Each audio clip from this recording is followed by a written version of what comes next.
And Joab was told, "Behold, the king is weeping and mourning for Absalom." So the victory that day was turned into mourning for all the people. For the people heard it said that day, "The king is grieved for his son." and the people stole back into the city that day, as people who are ashamed steal away when they flee in battle.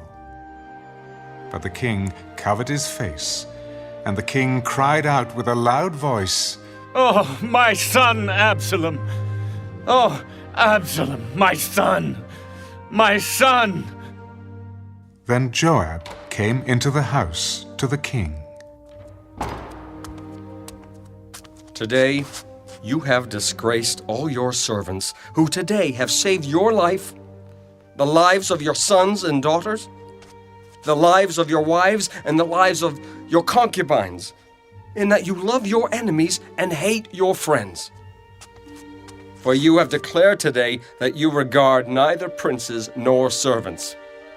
For today I perceive that if Absalom had lived, and all of us had died today, that it would have pleased you well. Now, therefore, arise. Go out and speak comfort to your servants. For I swear by the Lord, if you do not go out, not one will stay with you this night. And that will be worse for you than all the evil that has befallen you from your youth until now. Then the king arose and sat in the gate. And they told all the people, "There is the king, sitting in the gate." So all the people came before the king, for everyone of Israel had fled to his tent. Now all the people were in a dispute throughout all the tribes of Israel. The king saved us from the hand of our enemies. He delivered us from the hand of the Philistines. And now he is fled from the land because of Absalom. But Absalom, whom we anointed over us, has died in battle. Now therefore, why do you say nothing about bringing back the king?" So King David sent to Zadok and Abiathar the priests. "Speak to the elders of Judah, saying, Why are you the last to bring the king back to his house, since the words of all Israel have come to the king, to his very house? You are my brethren.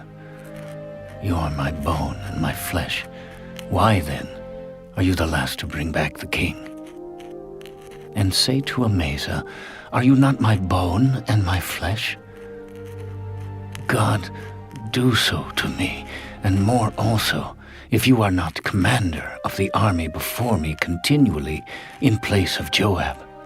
So he swayed the hearts of all the men of Judah, just as the heart of one man, so that they sent this word to the king. "Return, you and all your servants." Then the king returned and came to the Jordan. And Judah came to Gilgal to go to meet the king, to escort the king across the Jordan. And Shimei, the son of Gera, a Benjamite, who was from Behurim, hurried and came down with the men of Judah to meet King David. There were 1,000 men of Benjamin with him, and Ziba, the servant of the house of Saul, and his 15 sons and his 20 servants with him. And they went over the Jordan before the king. Then a ferry boat went across to carry over the king's household, and to do what he thought good. Now Shimei, the son of Gera, fell down before the king when he had crossed the Jordan. "Do not let my lord impute iniquity to me, or remember what wrong your servant did on the day that my lord the king left Jerusalem, that the king should take it to heart. For I, your servant, know that I have sinned. Therefore, here I am, the first to come today of all the house of Joseph to go down to meet my lord the king." But Abishai, the son of Zeruiah, answered, "Shall not Shimei be put to death for this, because he cursed the Lord's anointed?" And David said, What have I to do with you, you sons of Zeruiah, that you should be adversaries to me today? Shall any man be put to death today in Israel? For do I not know that today I am king over Israel? Therefore the king said to Shimei, You shall not die. And the king swore to him. Now Mephibosheth, the son of Saul, came down to meet the king. And he had not cared for his feet, nor trimmed his mustache, nor washed his clothes from the day the king departed until the day he returned in peace. So it was, when he had come to Jerusalem to meet the king, that the king said to him, Why did you not go with me, Mephibosheth? My lord, O king, my servant deceived me. For your servant said, I will saddle a donkey for myself, that I may ride on it and go to the king, because your servant is lame. And he has slandered your servant to my lord the king. But my lord the king is like the angel of God. Therefore do what is good in your eyes. For all my father's house were but dead men before my lord the king. Yet you set your servant among those who eat at your own table. Therefore, what right have I still to cry out any more to the king? Why do you speak any more of your matters? I have said you and Ziba divide the land. Rather, let him take it all, inasmuch as my lord the king has come back in peace to his own house. And Barzillai, the Gileadite, came down from Rogelim, and went across the Jordan with the king to escort him across the Jordan. Now Barzillai was a very aged man, 80 years old, and he had provided the king with supplies while he stayed at Mahanaim, for he was a very rich man. And the king said to Barzillai, Come across with me, and I will provide for you while you are with me in Jerusalem. How long have I to live, that I should go up with the king to Jerusalem? I am today 80 years old.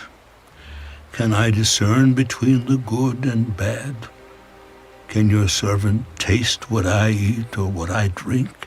Can I hear any longer the voice of singing men and singing women? Why then should your servant be a further burden to my lord the king?